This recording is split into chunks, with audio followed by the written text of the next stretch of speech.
Halo, perkenalkan nama saya Kiki Nola Martalu Semarang. Saya kelas 11 MIPA 1 absen 18. Pemilihan umum atau disingkat menjadi pemilu begitu akrab dengan masalah politik dan pergantian pemimpin. Karena pemilu, politik dan pergantian pemimpin saling berkaitan. Pemilu yang diselenggarakan tidak lain adalah masalah politik yang berkaitan dengan masalah pergantian pemimpin. Pada saat ini, saya akan menjelaskan perbedaan antara pelaksanaan sistem pemilu di negara kesatuan dan negara federal. Contoh yang diambil adalah negara Indonesia dan negara Amerika Serikat yang merupakan dua negara yang sama-sama menganut sistem demokrasi, di mana warga negaranya berhak memilih secara langsung calon presiden mereka. 1. Jumlah partai. Jika di Indonesia kita mengenal ada banyak sekali partai yang berpartisipasi dalam pemilu, maka di Amerika Serikat tidak sebanyak Indonesia. Pemilihan umum di Amerika Serikat dikuasai oleh dua partai yang besar, yaitu Partai Demokrat dan Republik. Sebenarnya dalam konstitusi Amerika Serikat tidak ada batasan dalam jumlah partai. Namun dalam sejarah dan tradisinya hanya dua partai besar tersebut yang selalu menguasai pemilu. 2. Cara menentukan calon presiden.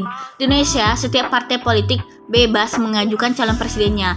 Calon presiden ini pun umumnya ditunjukkan langsung oleh partai yang mengusungnya. Sementara di Amerika Serikat, masyarakat merupakan pihak yang memiliki pengaruh kuat dan pemilihan calon presiden dari setiap partai politik. Calon presiden akan ditentukan melalui pemilihan dahulu, baik melalui sistem caucus atau primary.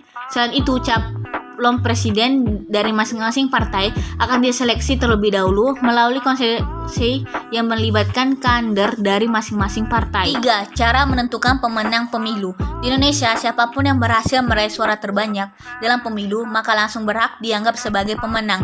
Namun hal itu tidak berlaku di Amerika Serikat. Kemenangan seorang calon presiden ditentukan oleh 538 perwakilan negara bagian atau electors yang tergabung dengan electoral college. Keberadaan electoral college ini diatur dalam konstitusi Amerika Serikat pasal 2 ayat 3.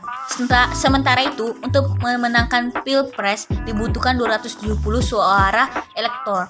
Setelah pemilihan presiden diselenggarakan, maka pada bulan Desember electoral college akan mengadakan. Di kebanyakan negara bagian, anggota electoral college memberikan suara mereka berdasarkan suara mayoritas pemilihan di negara bagian mereka. Para pemilih akan memilih di negara bagian pada 15 Desember, sementara Kongres akan menghitung hasilnya pada Januari mendatang. 4. Waktu pemilu. Pemilu Amerika Serikat diselenggarakan setiap 4 tahun sekali pada bulan November tahun genap. Pemilu selalu jatuh pada hari Selasa. Sedangkan kita semua tahu bahwa Indonesia pemilihan presiden jatuh setiap 5 tahun sekali. Uniknya lagi, saat warga Amerika Serikat memilih calon presiden, secara bersamaan mereka juga akan memilih kepala daerah di berbagai tingkatan, pemilihan hakim-hakim baru, bahkan pemilihan supervisor distrik-distrik sekolah publik. 5. Atribut saat pemilu. Tidak heran jika sudah masuk musim pemilu, maka kita akan mudah melihat atribut parpol berserakan di seluruh pelosok Indonesia. Bahkan tak jarang atribut-atribut ini yang dipasang secara berlebihan sehingga terlihat mengotori berbagai wilayah. Hal semacam ini tidak akan kamu temukan di Amerika Serikat. Di sana jarang terlihat ada spanduk atau pamflet ajakan untuk memilih Hillary atau Trump yang terpampang di jalanan. Sekian yang dapat saya sampaikan. Mohon maaf bila ada kesalahan dan kekurangan dalam penyampaian. Terima kasih.